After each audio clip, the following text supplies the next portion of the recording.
Au nombre des pays amis du Congo figure en très bonne place la République fédérale d'Allemagne qui coopère avec la République du Congo depuis une cinquantaine d'années, bien qu'en 1997 ce pays d'Europe avait fermé son ambassade au Congo avant d'envisager ou avant de l'ouvrir de nouveau en 2013. Dans le cadre de la coopération bilatérale Congo-Allemagne, le diplomate ce soir reçoit l'ambassadeur de la République fédérale d'Allemagne. Je citais M. Klaus-Peter Schick. Monsieur l'ambassadeur, bonsoir. Bonsoir Monsieur Livata et merci de m'avoir invité à votre émission. Voilà, merci à vous d'avoir accepté notre invitation. Merci à vous, chers téléspectateurs, et surtout, bienvenue dans cette émission.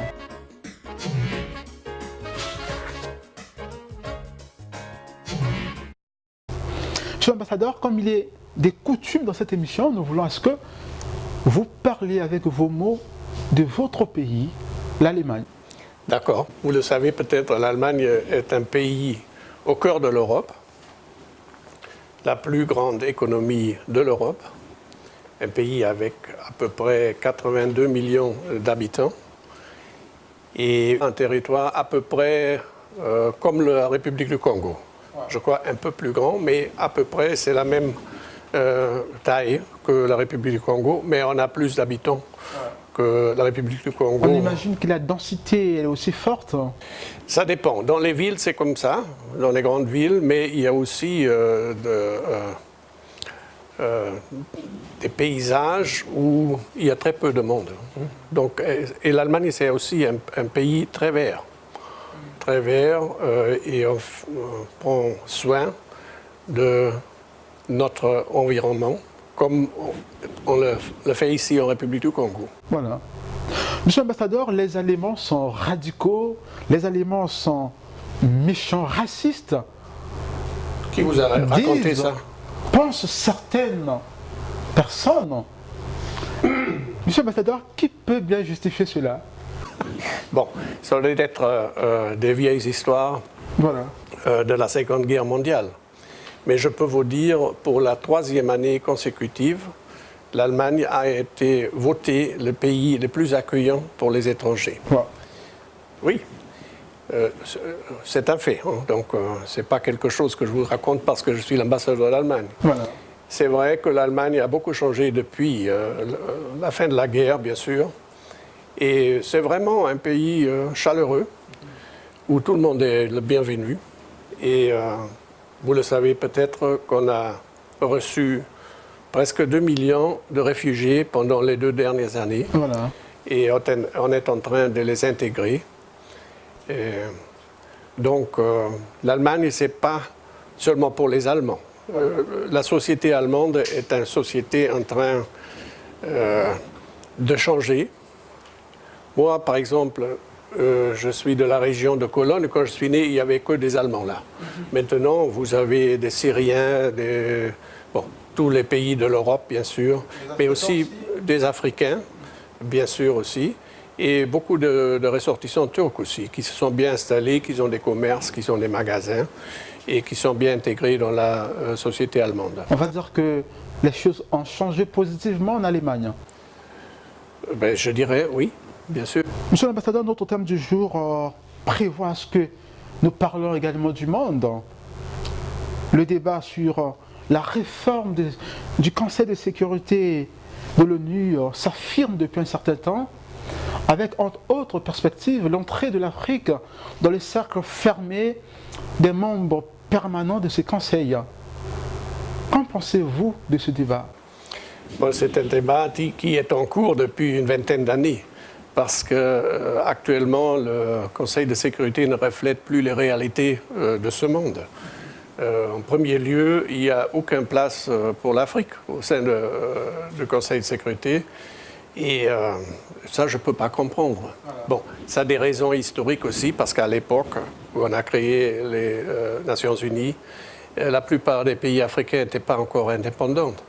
Mais ça fait quand même plus de 60 ans maintenant. Et il faut, à notre avis en Allemagne, une réforme dans les meilleurs délais. Mais malheureusement, ça ne se fait pas.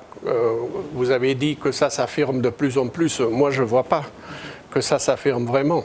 Il y a des efforts qui sont poussés par certains pays, dont l'Allemagne et les pays africains, mais où il y a aussi beaucoup de résistance des membres qui sont dans le Conseil et qui ne veulent pas changer la donnée comme elle se présente maintenant. Donc il faut encore plus de tonus du côté des Africains pour qu'on parvienne un jour à arracher une place. Les Africains, ils veulent arracher 2 places. Bon, tout dépend, si vraiment il y a une réforme, de la nouvelle composition. Combien de membres sont dans le Conseil de sécurité avec veto, sans veto, veto permanent, veto temporaire? Tout ça, on ne peut pas prédire maintenant. Je souhaite que l'Afrique se retrouve au sein du Conseil de sécurité, parce que c'est quand même un continent très très important, avec plus de 50 pays qui, jusqu'à maintenant, n'ont pas représenté dans ce Conseil de sécurité. Monsieur l'ambassadeur, d'après certains analystes, vous, Allemagne, vous convoitez aussi le droit de veto, qui jusque-là est l'apanage des vainqueurs de la guerre de 39-45. Non, ça c'est pas complètement correct. Voilà. C'est ce qu'on souhaite, que tous les membres d'un nouveau Conseil de sécurité ont les mêmes droits. Voilà. Il ne peut pas en avoir qui ont le droit de veto et d'autres qui n'ont pas de droit de veto. Voilà. Mais on ne veut pas absolument avoir un droit de veto. Mais s'il y en a qui ont ce droit, nous aussi, ou dirais-je mieux, les nouveaux membres doivent avoir le même droit. Sinon, vous avez un conseil de 2 qualités. Ce n'est pas vraiment une réforme. Monsieur l'ambassadeur, un autre débat qui m'intéresse dans cette émission, c'est la volonté exprimée par les Africains ou certains Africains d'avoir une monnaie unique, une monnaie commune ou une monnaie sous-régionale. Qu'en pensez-vous de ces débats? Est-ce que ceux-là qui veulent avoir une monnaie générale, une monnaie régionale, ont raison ou chacun peut avancer de façon solitaire comme je comprends le souhait d'avoir une monnaie unique parce que ça facilite beaucoup de choses, les échanges, les voyages, tout ça. Mais nous, je peux vous parler un peu de notre expérience avec l'euro, la monnaie commune européenne, de quelques pays de l'Union européenne, pas tous les pays membres de l'Union africaine, mais ça peut marcher seulement si certains critères sont remplis par tous ceux pays qui veulent adhérer à cette seule monnaie-là. Et vous avez vu et suivi les difficultés avec la Grèce, par exemple. Quand on a admis la Grèce dans ce cercle des pays qui ont l'euro, la Grèce avait présenté des fausses statistiques, des faux chiffres, avec l'aide de quelques pays externes qui voulaient peut-être que l'euro ne soit pas une monnaie forte. Voilà.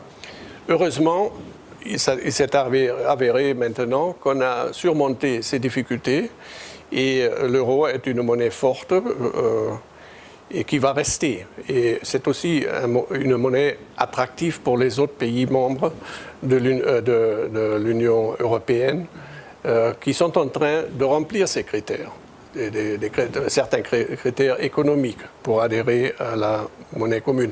Donc, pour revenir en Afrique, je vois mal en ce moment comment une monnaie unique marchera pour toute l'Afrique parce que les économies africaines sont très différentes. Vous avez l'Afrique du Sud, un poids lourd sur le plan économique, mais vous avez le Soudan du Sud, par exemple, un pays en guerre, déchiré par la guerre, Vous avez d'autres pays très, très pauvres, comme l'Érythrée, par exemple. Donc, à mon avis, pour le moment, ça ne marchera pas. Ça ne marchera pas. Mais on pourra commencer sur le plan régional. Et vous le faites déjà avec le franc CFA. Il y a l'autre franc aussi de la CEDEAO. Donc, bien sûr, comme je vous dis au début, c'est très bien pour le commerce. Ça aide beaucoup. Ça gagne aussi beaucoup d'argent. Et pour le voyageur, c'est très facile de se placer sans aller dans le bureau d'échange, perdre un peu de leur argent encore. Monsieur l'ambassadeur, vous voulez dire quelque part qu'avant d'avoir une monnaie unique, il faut un travail de transparence, un travail de stabilité économique, un travail de stabilité politique également, n'est-ce pas? Oui, politique, bien sûr, aussi. Par exemple, dans l'Union européenne, c'est tous des démocraties. Voilà. Hein. Ils ont tous la monnaie, pas tous, mais ceux qui ont cette monnaie unique sont des démocraties fortes et stables, et les autres aussi. Mais aussi, sur le plan économique, il faut être un peu égal. Hein. Il faut respecter certaines mesures. Et aussi, il faut se soumettre à la Banque centrale européenne. Voilà. Parce que nous, on avait la Deutsche Mark, qui était une monnaie très très forte. Voilà. Et beaucoup de mes compatriotes regrettent beaucoup cette Deutsche Mark. Ils disent maintenant, c'est un Italien qui nous dirige. Parce que M. Draghi, le président de la Banque européenne, c'est un Italien. Avant, c'était un Français. Le prochain va peut-être être un Allemand, on l'espère. Mais ça, c'est l'idée européenne. On ne peut pas dire, parce que c'est un ressortissant étranger, que ça va mal avec la monnaie. Ça, c'est du nonsense. Voilà. Je crois que M. Draghi a fait beaucoup pour sauver l'euro dans cette affaire avec la Grèce. Donc, il a ses mérites. Monsieur l'ambassadeur, pour rentrer dans la dimension bilatérale de notre mission, je voudrais vous demander, monsieur l'ambassadeur, que savez-vous de la coopération entre l'Allemagne et le Congo? Bon, monsieur Libatala, vous touchez un point qui m'attriste un peu parce que avant de la fermeture de notre ambassade, 97, pendant la guerre civile en République du Congo, il y avait une forte coopération. Ouais. Il y avait même une coopération entre le Congo et les deux pays allemands, hein, la RDA et la RFA.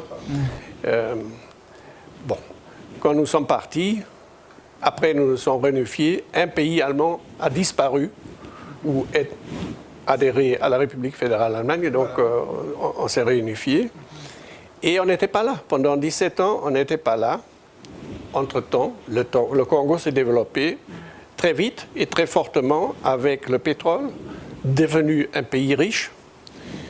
Et je crois, au ministère, ils ont un peu oublié la République du Congo. Voilà. Hein? Tout le monde s'est concentré, les efforts sur l'autre Congo, avec tous ces problèmes que ces pays présentent, même aujourd'hui, toujours. Et c'était seulement en 2010-2011 qu'on a réfléchi au sein du ministère qu'il vaut peut-être mieux qu'une Allemagne réunifiée aura une représentation diplomatique dans tous les pays d'Afrique. Voilà. Parce qu'on parle souvent du continent africain comme le continent qui se développe le plus vite, qui aura un impact massif sur l'économie mondiale dans quelques années. Qui a la population la plus jeune de la planète. Et c'est pour ça, je crois, et aussi, il ne faut pas oublier les initiatives du président Sassou Nguesso dans la région. Et on savait très peu de cela au ministère. Je crois que tout ça nous a mené à la réouverture sur une très petite échelle, comme vous le constatez ici, voilà. À la fin de 2013. Et mon prédécesseur, qui était le premier ambassadeur ici, bon, il a pris le soin de trouver les locaux pour la chancellerie, pour sa résidence. Et à mon avis, il n'a pas vraiment fait beaucoup pour relancer la coopération. Comme quoi, tout début est parfois difficile. Hein. Oui, c'est difficile parce que je vous ai expliqué, le Congo, selon nos critères, est toujours un pays très riche. Voilà. Hein? J'ai mentionné l'Érythrée, j'ai mentionné le Soudan du Sud, mais on pourrait, Centrafrique, d'autres pays qui ont un revenu par tête beaucoup plus bas que la République du Congo. Donc, notre coopération se fait essentiellement avec 60 pays très très pauvres, la plupart en Afrique, et le Congo n'est pas dans ce basket. Donc ça va être difficile de le remettre là-dedans. Mais à mon avis, la coopération n'est pas le miracle. Ce n'est pas un miracle pour guérir les maux de la République du Congo. Par exemple, en ce moment, vous traversez une période économique très très sévère. Hein, très sévère. Et vous êtes en train de négocier avec le Fonds monétaire international. Avec l'espoir que ça va aboutir d'ici là. Ben, je l'espère aussi.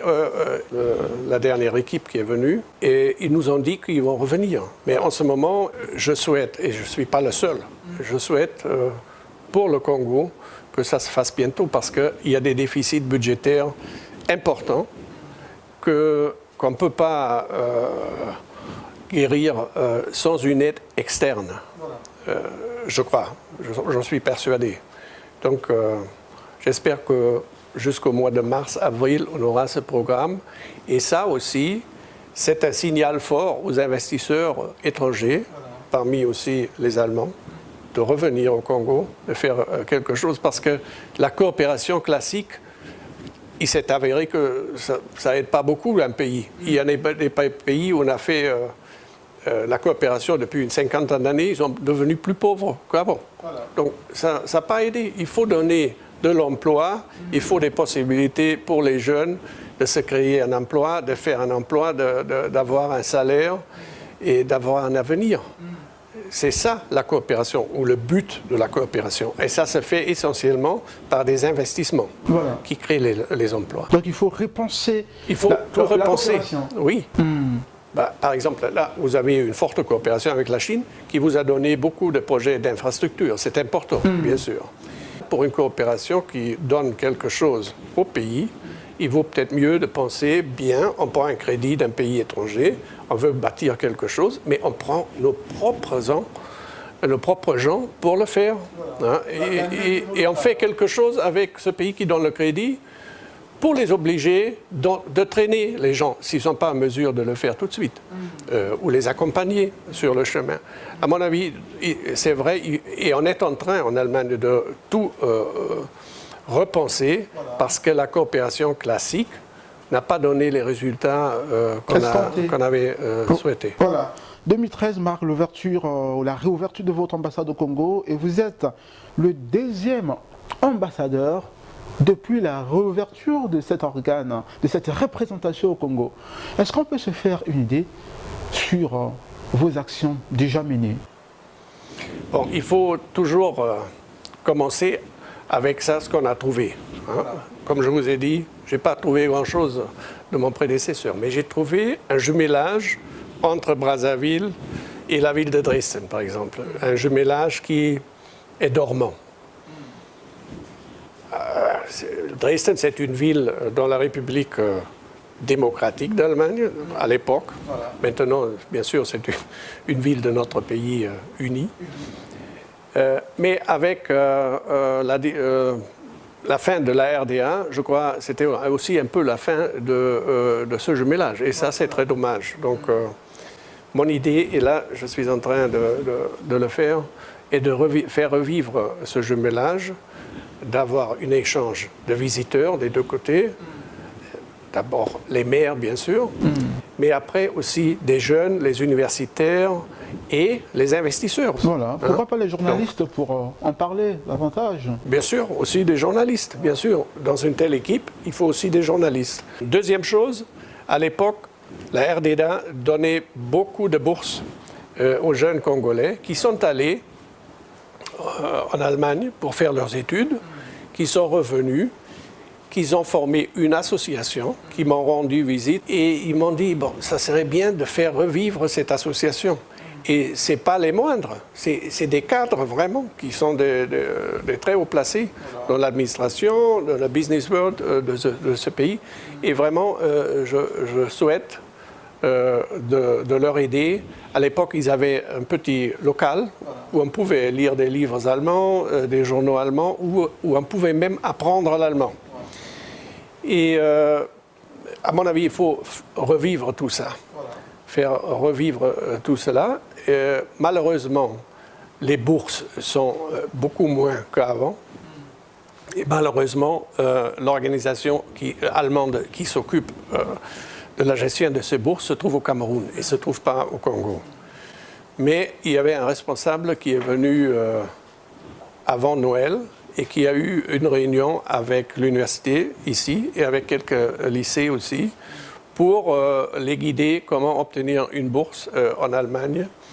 Et j'ai lui écrit ce matin même pour lui dire il faut revenir, il faut mieux préparer ce voyage, il faut aussi impliquer les ministères compétents congolais de l'enseignement pour qu'on puisse aboutir à avoir aussi la possibilité d'apprendre l'allemand ici. Parce qu'il y a beaucoup de jeunes qui m'appellent, qui disent « Bon, on cherche une bourse, mais l'Allemagne ne donne pas de bourse, mais ce n'est pas grave, on a assez d'argent pour nous financer nos études. Voilà. Mais la France est chère, d'autres pays c'est encore plus cher. Pourquoi pas l'Allemagne qui, le coût de vie en Allemagne est beaucoup moins. Ah, d'accord. Et la qualité de l'enseignement est bien. Et là, il faut quelqu'un qui les guide pour leur expliquer, parce que ce n'est pas l'ambassadeur qui doit faire ce travail, ce n'est pas vraiment ma domaine. Et ça, c'est la DAAD, et j'espère qu'ils vont revenir en faire une conférence, et invite les jeunes qui sont intéressés, et invite aussi les cadres du ministère. Et là, de cela, j'espère que ça va se développer. Monsieur l'ambassadeur, vous êtes au Congo depuis le mois d'août 2016, vous l'avez dit. Votre appréciation du Congo, d'abord sur le plan politique, avant de parler de l'économie. Je crois que le Congo, la République du Congo, c'est un pays très accueillant. Voilà. Les Congolais, vraiment, j'apprécie beaucoup leur attitude envers les étrangers. On est bien accueillis dans ce pays et c'est un pays stable sur le plan politique. C'est ce qu'on ne peut pas dire de ses voisins. Donc, s'il y a beaucoup de critiques aussi envers la République du Congo, je leur dis toujours, écoutez, on peut critiquer, mais il faut aussi voir les avantages. Voilà. Avoir un pays stable, entouré des pays moins stables, ça c'est un atout. Et il faut le préserver. Il ne faut pas exagérer avec les critiques, par exemple. Voilà. Sur le plan économique, vous l'avez semblé déjà dire en amont, le Congo traverse une zone de turbulence. Oui, une turbulence qui est due à une manque de diversification de l'économie. Voilà. On a tout mis sur le pétrole en espérant que ça durera pour toujours et le prix grimpera pour toujours. Voilà. Malheureusement, il s'est avéré que ce n'est pas le cas. C'est bien pour nous qui consommons le pétrole, qui n'en ont pas, comme le Congo, mais ce n'est pas bien pour le Congo. Donc, et le Congo, c'est un pays, comme j'ai dit au début, qui est grand à peu près comme l'Allemagne. On pourrait faire beaucoup plus dans l'agriculture. Il y a le Congo, le fleuve, qui permet de faire envoyer les marchandises d'un point à l'autre à un coût pas très élevé. Et vous avez la mer aussi, on pourrait faire le tourisme, mais aussi la pêche, sur un plan beaucoup plus grand qu'on le fait maintenant. Mais tout ça, le président l'a dit, il voulait la rupture, il voulait un autre Congo. Mais ça prend du temps. On ne peut pas faire ça dans quelques mois, ce n'est pas possible. Aussi, je suis sûr qu'il y a des résistances contre ce plan. Et ça, c'est des problèmes à surmonter. Mais je suis confident, et je l'ai dit aussi aux investisseurs allemands, que le Congo va se remettre. Mais il va se remettre plus vite s'il prend aussi la main des institutions internationales qui sont là pour aider un pays en difficulté, comme par exemple le Fonds monétaire international. Et là, j'espère, je l'ai déjà dit, que jusqu'au mois de mars-avril, on aura vraiment un programme d'ajustement pour la République du Congo qui sera bénéfice aussi pour toute la zone CEMAC.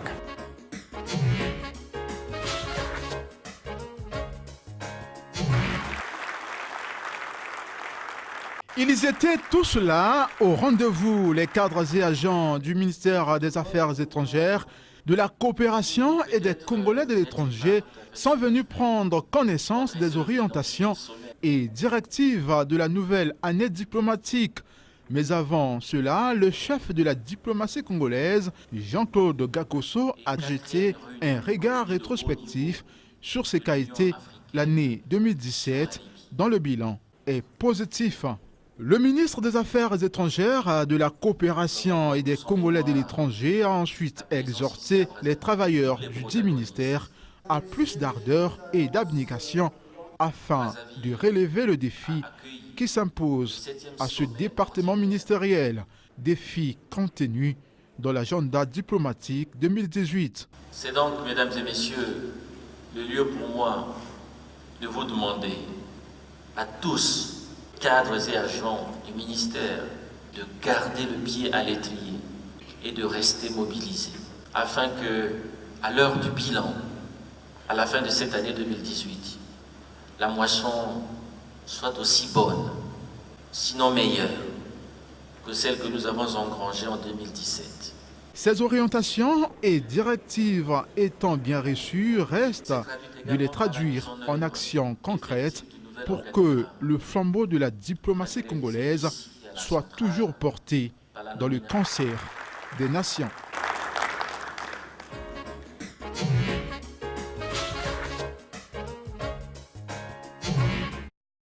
Le temps qui nous est imparti touche à la fin, monsieur l'ambassadeur.